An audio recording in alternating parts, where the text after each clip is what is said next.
Wanted to share a quick grasshopper definition I made from an explanation of how a student made a particular form that shows how you could iterate really quickly. And it uses very, very simple grasshopper components. And the only thing that's in any way fancy are these clusters.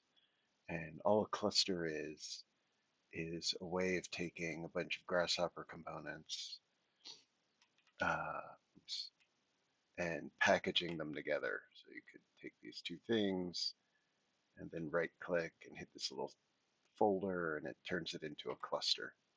So the way uh, you open up a cluster is just to double click on it and then you can see what's inside. And you can see in this cluster, these little tags here are the inputs. So it takes an origin, which is just takes a point. That's the point. And then it takes a width. And in this case, mousing over, you can see that's 720. It's in inches. And that feeds an X vector, which then creates another moved version of this point 720 inches over, right? And that gives us point 2, which is this. And then the next thing we're doing over here is we're going back from that point 1. We have a height 1,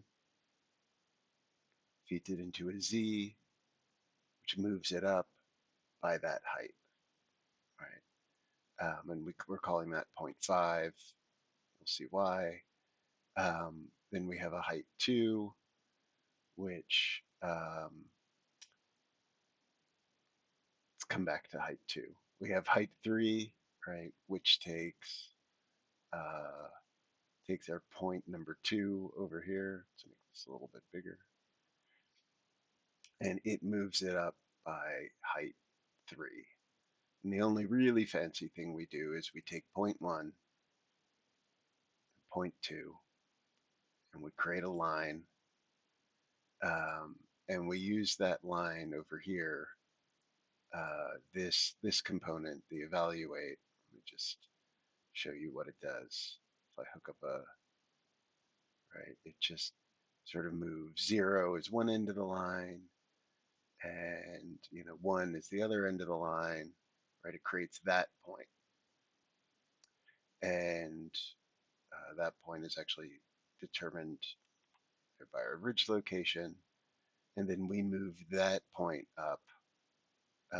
Sorry, right here, we move that point up by h2 to create this point right here, and then we get these point 1, point 2, point 3, point 4, point 5, right? And these little tags send it to the output, save, exits us out, right? And then here my point 1, point 2, point 3, and I connect them in order to this little point parameter and then draw a polyline.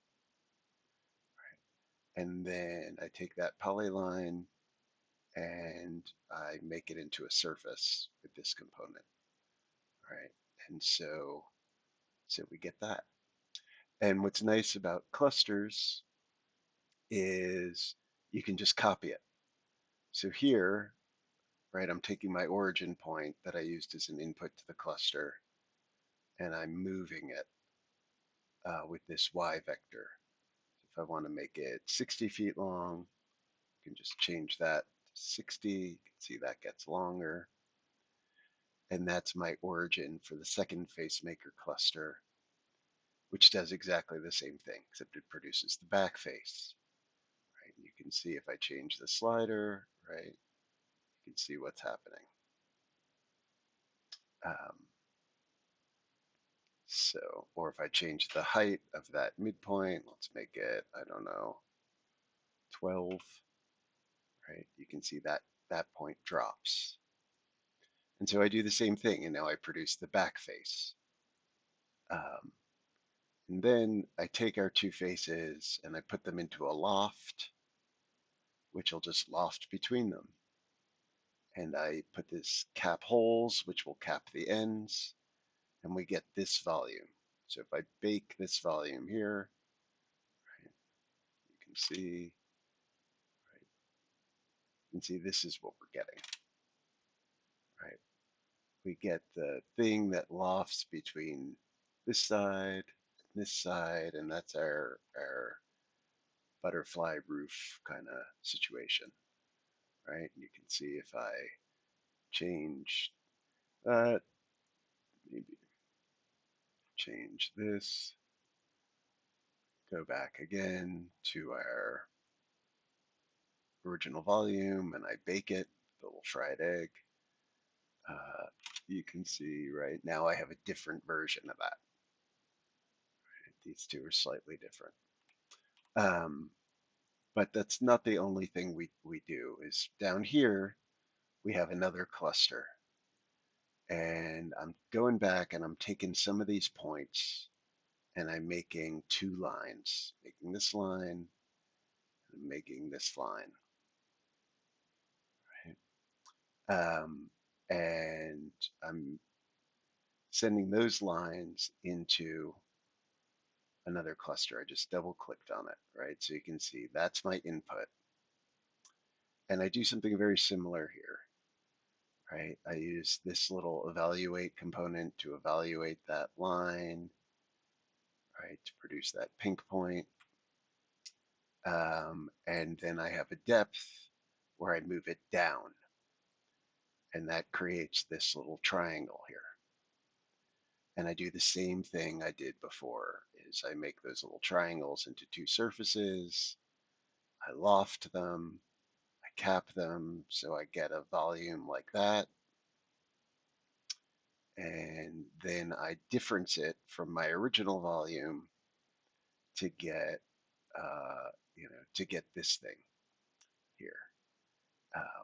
And I could bake it, and you could see what's happening. Now I'm getting this weird situation because it looks like my ridge depth doesn't go down far enough. So let's make it go down, let's say 8 over here. This side, you can see one of them should have moved down. Let's make this go down 7.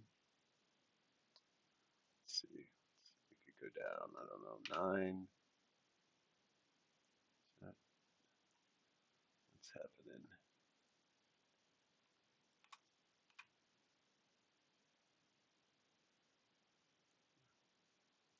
Maybe it's too high.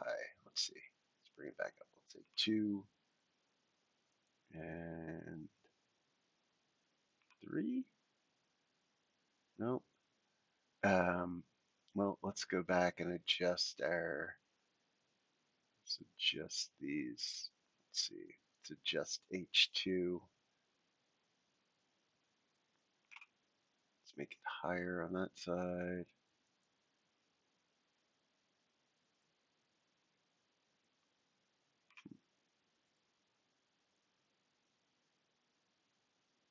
Hmm. Well, I'm not really sure what's going on here. But you can play with the numbers uh, and probably figure it out. But at the end of the day, right, this is basically doing what the process, how the process was described to me, which was starting with this volume, right? Starting with that volume, and then creating this volume here. Um, and let me see, I really think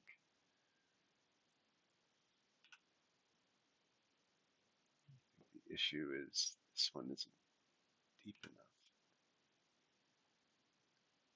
There we go. And then creating this volume here and differencing it to give you this.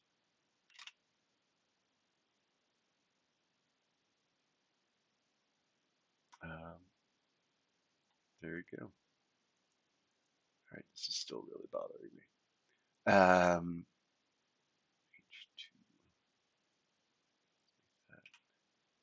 19, that's 20, that's 20.